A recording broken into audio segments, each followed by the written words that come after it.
I'm Michael Zenga from Danvers, Massachusetts. That's a town whose band Mr. Buffett so generously sent to the Rose Bowl parade last year, so you're a very popular guy in my town. Good morning, Mr. Buffett and Mr. Munger. Mr. Buffett, I wanted to ask you this question last week when I ran into you after Gillette's annual meeting, but I choked. So now there's no pressure, here goes. In the years, from my reading, in the years from 1956 through 69, you achieved the best results of your career quantitatively, 29% annually against only 7% for the Dow. Your approach then was different than now. You looked for lots of undervalued stocks with less attention to competitive advantage or favorable economics and sold them rather quickly. As your capital base grew, you switched your approach to buying undervalued, excellent companies with favorable long-term economics. My question is, if you were investing a small sum today, which approach would you use? Well, I would use the approach that I think I'm using now of trying to search out businesses where I think they're selling at the lowest price relative to the discounted cash they would produce in the future. But if I were working with a small amount of money, the universe would be huge compared to the universe of possible ideas I work with now. You mentioned that 56 to 69 was the best period. Actually, my best period was before that. It was from right after I met Ben Graham in early 1951. But from the end of 1950 through the next 10 years, actually returns averaged about 50% a year, and I think they were 37 points better than the Dow per year, something like that. But that I was working with a tiny amount of money, and so I would pour through volumes of businesses, and I would find one or two that I could put $10,000 into or $15,000 into that were just ridiculous. They were ridiculously cheap, and obviously, as the money increased,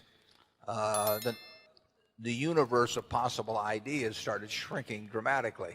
The times were also better for doing it in that time. But I think if you're working with a small amount of money, with exactly the same background that Charlie and I have, and same ideas, same whatever ability we have, I think you can make very significant sums. But as soon as you start getting the money up into the millions, many millions, the curve on expectable results falls off just dramatically.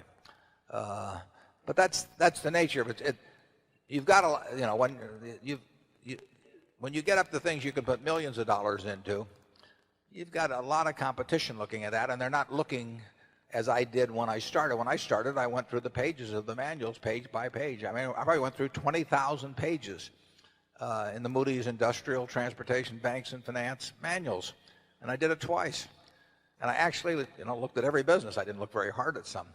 Well, that's not a practical way to invest tens or hundreds of millions of dollars. So I would say if you're working with a small sum of money and you're really interested in the business and willing to do the work, you will find something. If you were, there's no question about it in my mind. You will find some things that promise very large returns compared to what we will be able to deliver with large sums of money. Charlie? Well, yeah, I think that's right. A brilliant man who can't get any money from other people and is working with a very small sum probably should work in very obscure stocks, searching out unusual mispriced opportunities. But that's such a small world. It may be a way for one person to come up, but it's a long slog. Yeah, most smart people, unfortunately, in Wall Street figure that they can make a lot more money, a lot easier, just by one way or another, getting an override on other people's money or delivering services in some way that people. And the monetization of hope and greed, is a way to make a huge amount of money. And right now, it's just take hedge funds. I mean, I've had calls from a couple of friends in the last month that don't know anything about. investing money. They've been unsuccessful and everything else. And, you know, one of them called me the other day and said, well, I'm forming a small hedge fund, 125 million he was talking about. And, you know, like the thought that since it was only 125 million, maybe we ought to put in 10 million or something of the sort.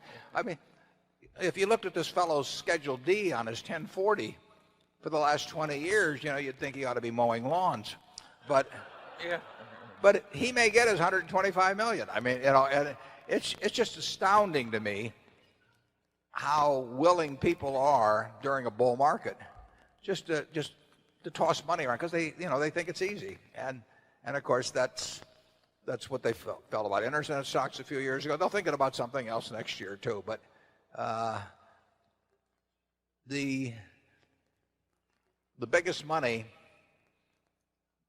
made, you know, in Wall Street in recent years has not been made by great performance, but it's been made by great promotion, basically.